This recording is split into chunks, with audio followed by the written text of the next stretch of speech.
Assalamualaikum warahmatullahi wabarakatuh. Saya Izzuddin Farid Nuriwan bersama dengan kelompok mata kuliah Pancasila, yaitu bersama dengan Muhammad Alvin dan Konita Andafa.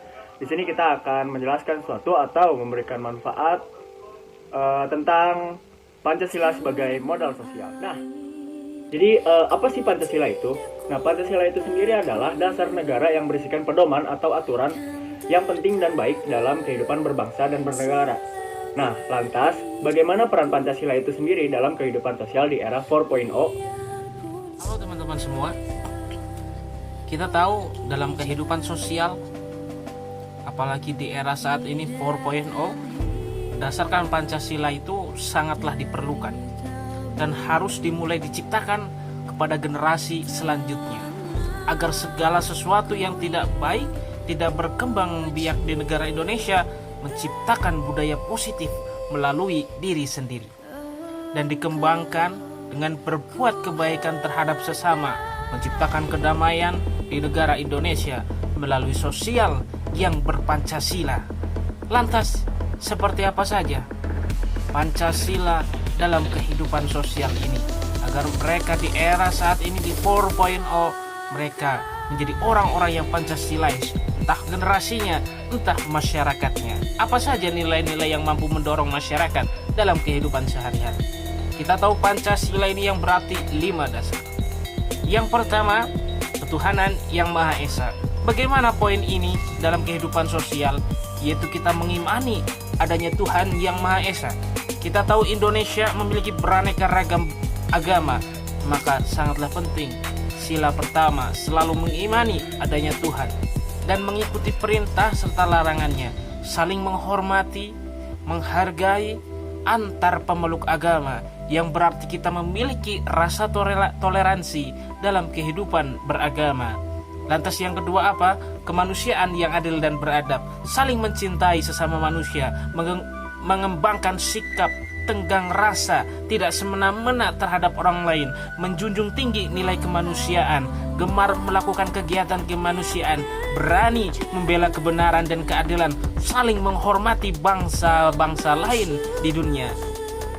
Pancasila sebagai modal sosial yang berikutnya ialah persatuan Indonesia. Dalam sila ini, seluruh warga negara Indonesia dilarang untuk melakukan hal atau tindakan yang dapat merusak atau menegangkan persatuan dan kesatuan negara kita Indonesia, seperti adanya terorisme, intoleransi, separatisme, ataupun hal-hal yang lainnya. Tentu saja kita sebagai warga negara yang baik harus dapat menjaga keutuhan negara bangsa Indonesia ini dengan cara menghindari hal tindakan yang dapat mempecah belah negara kita Indonesia ini. Kemudian, Pancasila sebagai modal sosial yang berikutnya ialah kerakyatan yang dipimpin oleh hikmah kebijaksanaan dalam permusyawaratan perwakilan. Dalam sila ini, banyak sekali kita menemukan bahwa kasus atau permasalahan yang dapat menentukan sila ini. Salah satu contohnya ialah banyak sekali persengketaan pilkada yang harus berakhir di Mahkamah Konstitusi. Hal ini sangat wajar karena masyarakat yang disuguhkan dengan adanya sikapnya yang mati terhadap menghargai pendapat orang lain, sedangkan demokrasi dan rasa legowo di hati para pihak yang kalah itu terpendam seolah-olah sudah mati sejak lama.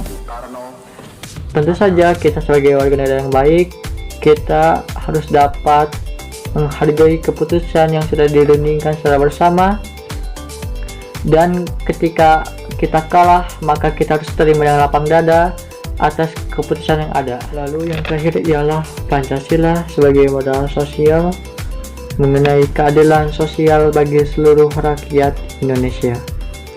Dalam sila ini tentu saja kita sudah tahu jelas tujuannya bahwa warga negara Indonesia harus mendapatkan kesejahteraan dan keadilan secara merata, seperti penghidupan yang layak, penghormatan terhadap hak asasi manusia, adanya keamanan dan hukum seutuhnya, dan semua hal-hal yang berkaitan dengan kesejahteraan maupun keadilan seluruh warga negara Indonesia. Udah masukin barang.